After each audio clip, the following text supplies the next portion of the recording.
And Jesus himself said that he did not come to do away with the law.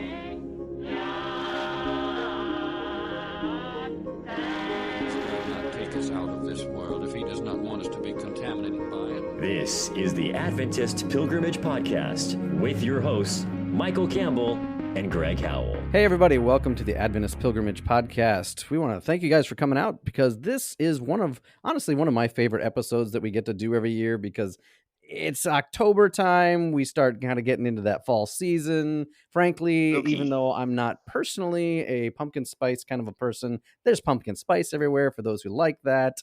It's a fun time. And I know, Michael, you may be a pumpkin spice guy. What are you these days? Hey, I'm all about the pumpkin spice. You know, I was excited that this year Wendy's has pumpkin spice Frosties. So I had to go out and try that. It was a lot of fun. I have not had that urge, although I do love me a Frosty here and there. So anyway, for those who are also thinking in terms of perhaps the supernatural. Looking at October, obviously, is one of those times. And we here at the Adventist Pilgrimage Podcast are thinking similarly, actually. This particular episode this month. Some ghostly thoughts? Yeah, some ghostly thoughts. We called this episode A Ghost in the White Estate. And frankly, I like the title, but I like the actual conversation around this whole thing. Michael, who are we looking at this month? Yeah, so big disclaimer just before anybody just takes that and runs with it that we actually don't believe in ghosts, right, Greg? No, not at all. I am not a secret seance person. No, not at all. No. But it's fun when you're doing historical research. You discover new things, and one of those things that just kind of doing a deep dive on recently is Eli Curtis. Who was this Millerite waiting for Jesus to come, really just excited and passionate about Christ's soon return, and his story, because it's intertwined with the pioneers, James and Ellen White and Joseph Bates, and yet he will diverge and go a very different path. And that's kind of the story that we've been in the process of uncovering for this episode. Yeah, this is great. These are one of these historical figures we don't know a ton about. In kind of digging around a little, there's been a few articles, bits and pieces. Yeah, not a whole lot. But not a lot. No major Sometimes dissertation. It's not always as accurate as one might like, and that's because new sources come to light, new evidence and genealogical materials. In fact, I was able to get in touch with, for this research that I've been uncovering, two different branches of the descendants that one had a picture, so that's kind of neat. We can put that in the show notes. So if you haven't seen that before, that's kind of neat. And so there are those kinds of details, and there were some kind of fuzzy details because there's more than one Eli Curtis in the 19th century. And so people have at times maybe confused those. So thanks to some genealogists and some descendants, we were able to kind of piece this together a little bit more with more clarity. And that's the fun of doing research, is we're always building on the work of those who've gone before and discovering new things, and that's the fun of research. Nice. Yeah, well, let's just dive right into this guy, knowing a little bit about him and learning more about him as we go. Who's Eli Curtis as the Millerite, and what's his impact on the early Adventist story? Sure. So Eli Curtis was born May 21, 1793 in Weston, Connecticut. And with his family, very early on when he's young, we don't have a lot of details of his early life. He moves west to Michigan. He gets married and they have children. And at some point, he discovers the good news about Christ's soon return. And he's so excited about that he will go out to New York City and be part with the group of believers in New York City. Joshua Himes at one point will go down and visit those believers and be a catalyst for starting a periodical called the Midnight Cry, which is kind of circulated in mass. Today we have social media for that. Back then they had newspapers. And so there would be literally hundreds of thousands of copies of this that were just being disseminated. So he was core to that kind of publishing enterprise in New York. And there were several others that were kind of in that New York group of New York City group of Adventists. And he'll stay there after the disappointment for a time as well. And it's in that post-disappointment flux, and that kind of where some people give up their faith, other people will, return to their churches. Others just give up religion altogether. But he will be one of those who we call the bridegroom Adventists. And what that means, it's referring to Matthew 25, the parable of the 10 virgins. 10 virgins of parable, yep. And Samuel Snow, who showed up right before the in the summer of 1844. I was going to say he's the guy who really gave us the October 22 date as any sure solid is. thing. Sometimes called the seventh month movement, whatever. The validity of Bible prophecy. So he's kind of one of those guys that is, and after the disappointment, continues in his faith. He's just passionate about and so he'll be printing even after they stop some of the activities in New York. He will continue his passion about sharing Christ and some of his new beliefs. He will be one of those that will percolate around with Samuel Snow, as already mentioned. But this doctrine, this new idea of the sanctuary, right? The shut door, meaning the validity of the prophecy and the parable, the sanctuary being in heaven, not this earth. And is he interacting with Chrysler? Sabbath. Chrysler and any of that, or is he just kind of reading through with the newspapers and kind of contributing? Oh, you're thinking of like sanctuary stuff and some of the other. Yeah, so Western New York. Because he's interacting with Snow, it seems it would be surprising if he wasn't. Okay. I mean, he obviously with Crozier. I think you mean Crozier, right? Crozier, yeah, Crozier and Hiram Edson and Dr. F.B. Hahn. So they're certainly in that trajectory in that group. They're in Western New York, so a little bit of a distance, but he does intersect very much so with Snow, and that's the one that really catches the attention, because we can only go by what historical sources we have, right? Yeah. And so there was we have a couple copies of his periodical. We'll talk more about that here in just a minute. And by the way, those are at the American Antiquarian Society, but there were some copies at the White Estate, so hence why our title for today, what we're finding in some of the archives. He's haunting still. He's haunting still his ideas, right? Yeah. That's what we're talking about today. And so, but Curtis will be engaging with this. He's not so sure about Snow, because Snow will actually say he's Elijah the prophet, and he's like, I don't know about that. And at one point he sees him, and Snow, he notes, is really annoyed with two groups of people: those that are the spiritualizers, spiritualizing the second advent, and then those who are trying to keep all of God's commandments and washing feet, right? So there's another group, and it's interesting, he connects that foot washing and the commandment keeping, presumably Sabbatarianism, which he's a Sabbatarian, or becomes one at least. And so clearly he's feeling a little bit at the margins. He's not jiving with where Snow is going. But this kind of sets the stage for kind of the rest of the conversation of what's going on. But it's interesting. These are important ideas that are developing in this kind of very formative phase of Sabbatarian Adventist theology in the 1840s. Okay. And he's putting himself in there now. Is he interacting much with Ellen White, or like he's starting his own publication? How's he working with that? Yeah, so he is, and this brings to the periodical that I alluded to earlier, the Girdle of Truth. What a name, right? Yeah, right. And there's not very many copies. There's one copy at the Center for Adventist Research. Okay. And I think there's a page of one that's missing. Maybe there'll be some other copies that will turn up. Who knows? Maybe some of our listeners will find one in some attic somewhere. Who knows? But then and there's also some copies of I think there's 4, as I recall. They're at the American Antiquarian Society up in Massachusetts. Nice.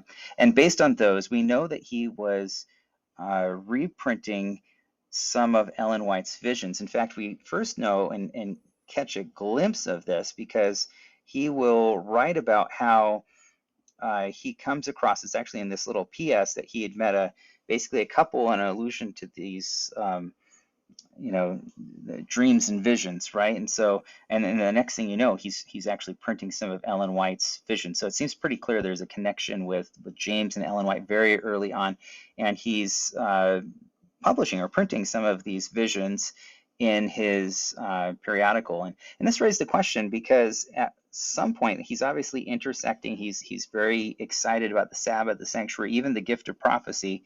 But at some point here, they will part company, and that's kind of the more intriguing, ghostly part of our story. Yeah, because there's this haunting part. There's this letter where she's obviously getting the couple of quotes, and that's usually the only place you find Eli Curtis is in this letter that she's interacting with him on, right? Yeah. What was the letter writing back? Because that's clearly Ellen's main focus is how she's handling him later on.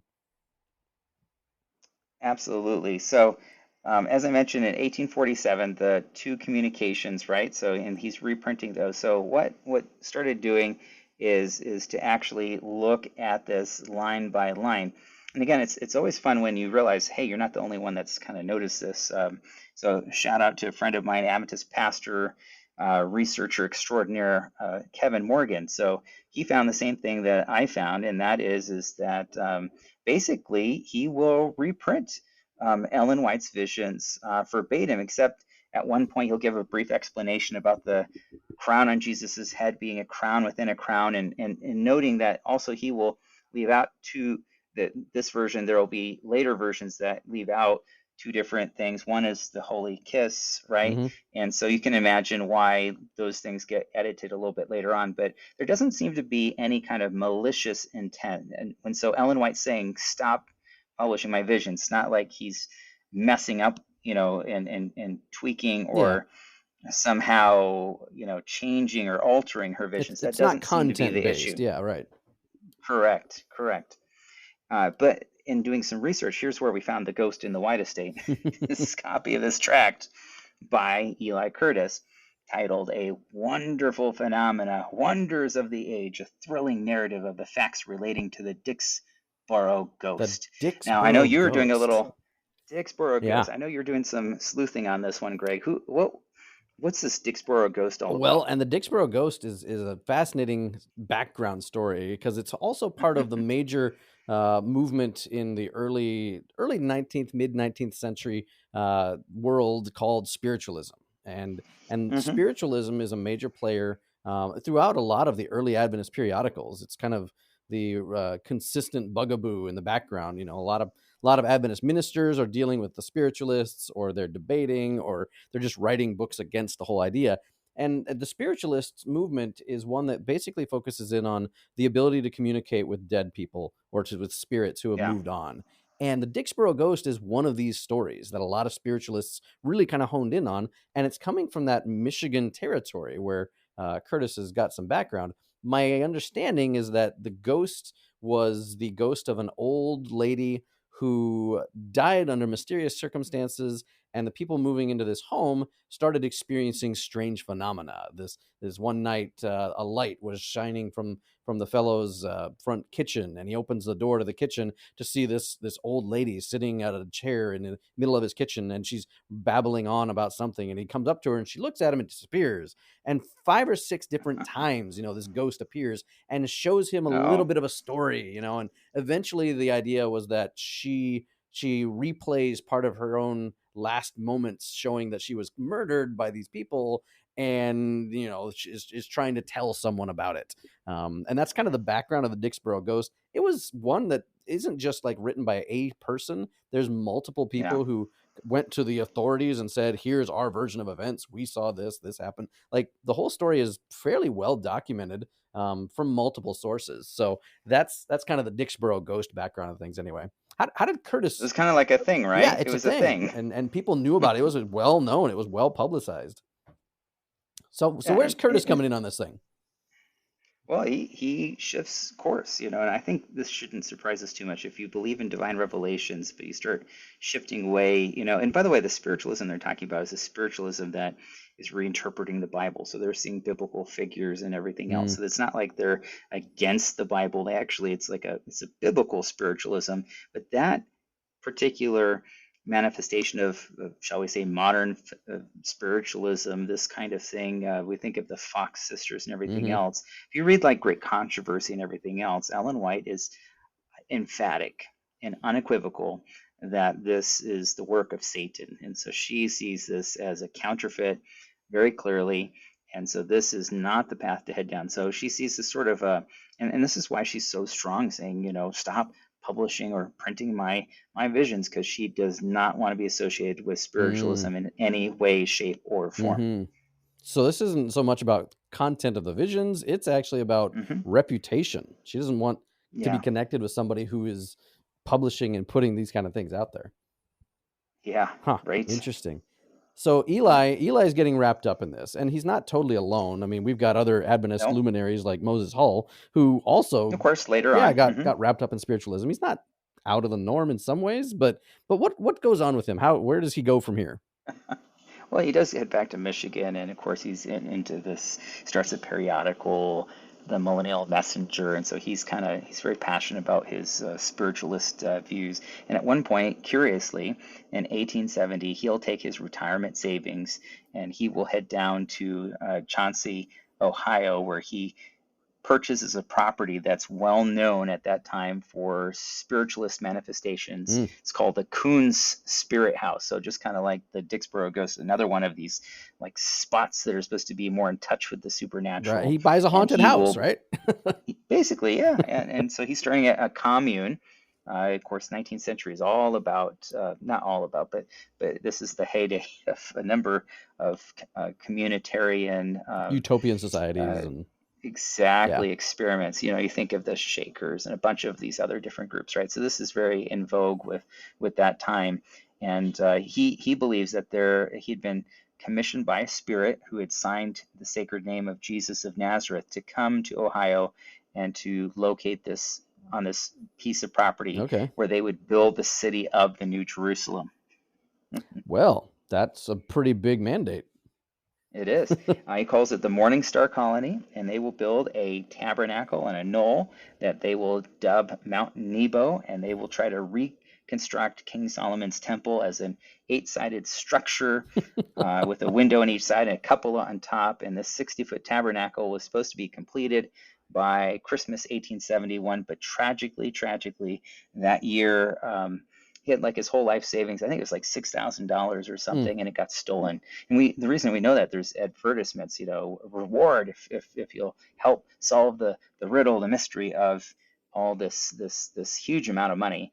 Now, to give it some perspective, he bought that farm, the property, 5 acres, this spiritualist utopian thing for $257.50. So you phew. get an idea that Yeah. $6,000 is a lot of Yeah. money. And he never recovers it, at least not that we know of. And he and his wife tragically will both later die. And Mm, so, and when that happens, of course, it just all falls apart. yeah.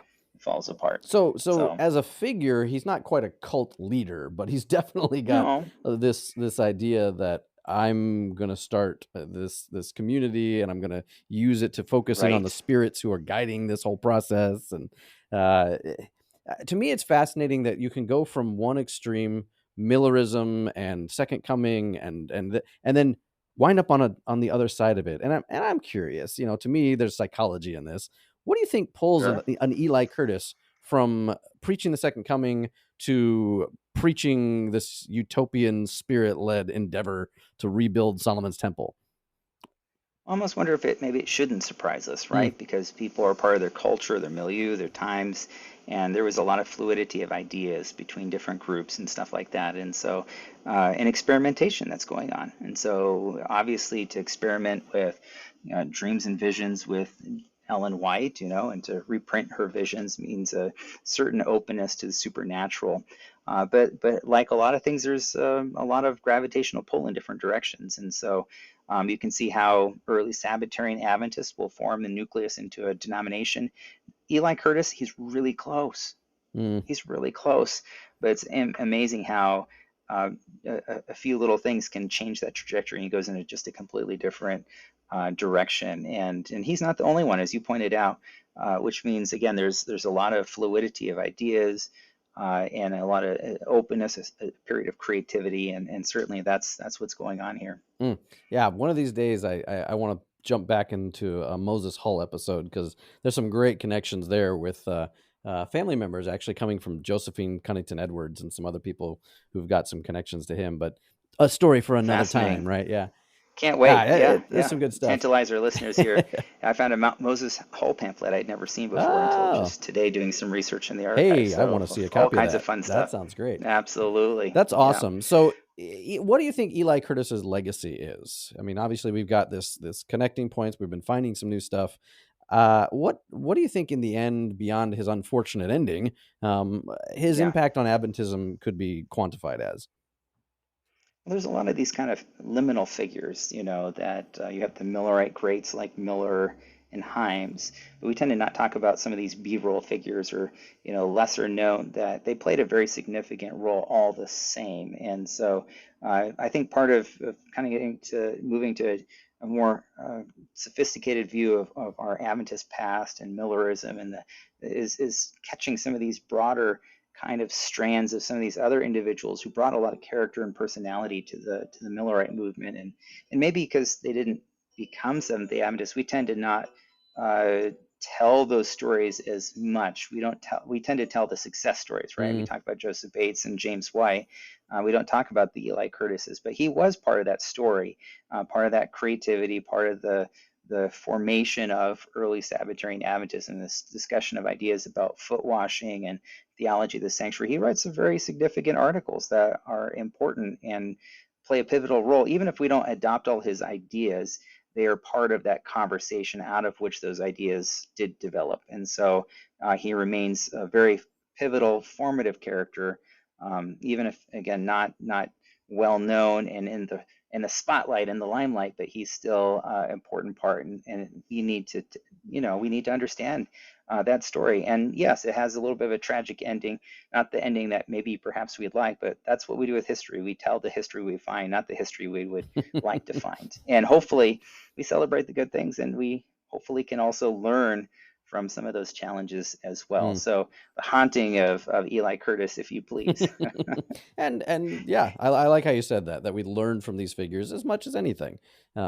Yes. It does help put ourselves into context, if nothing else. It also helps me think about the Adventism of today.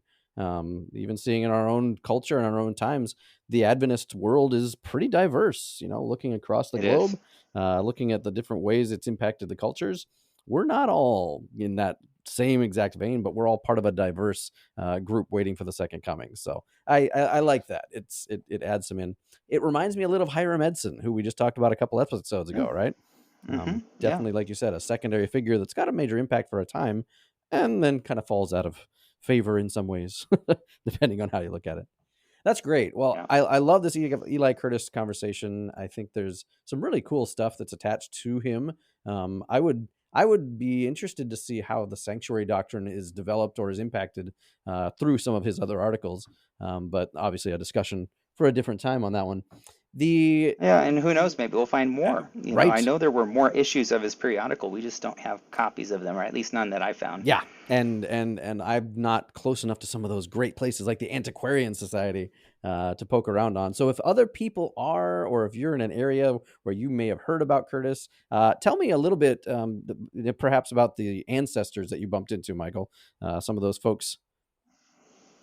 Yeah, absolutely. So one was a group of descendants who were on, genealogists, and so they're doing their family genealogy. So I was able to engage and interact with them and clarify some dates and make sure I was tracking down the right person, right?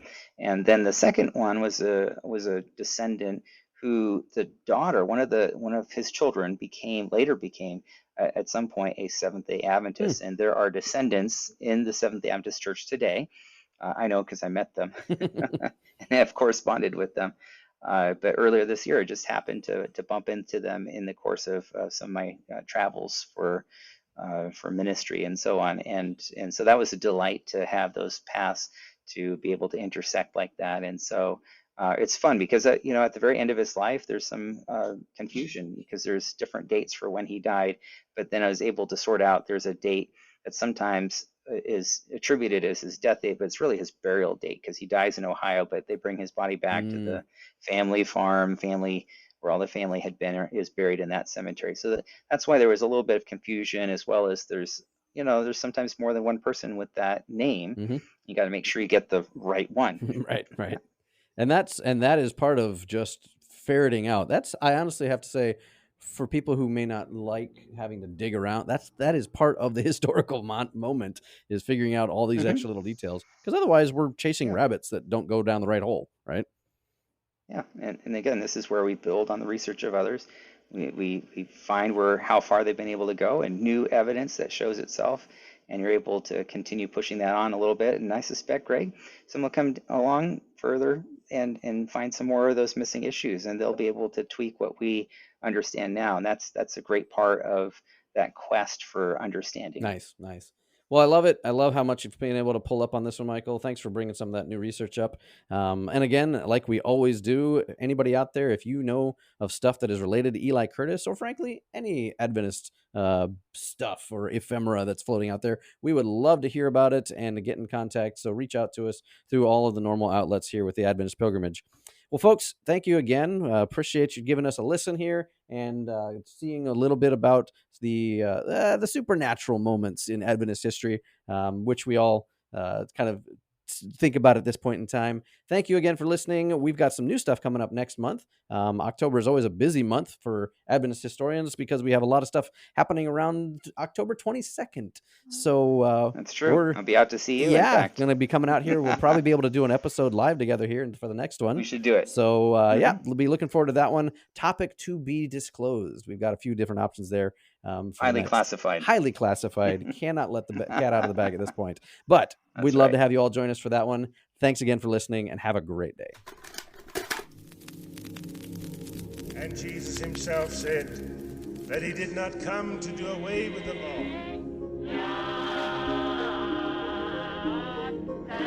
He will not take us out of this world if he does not want us to become